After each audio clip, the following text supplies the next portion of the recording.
Bagyo,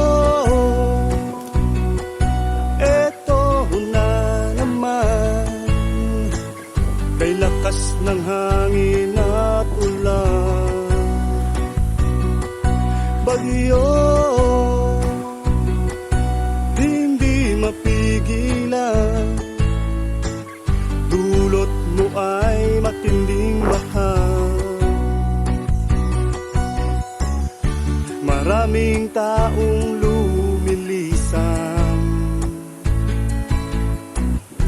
pati ang buhay nawawala. Mga kalikas ay sira na rin, nawasak ding mga tahanan.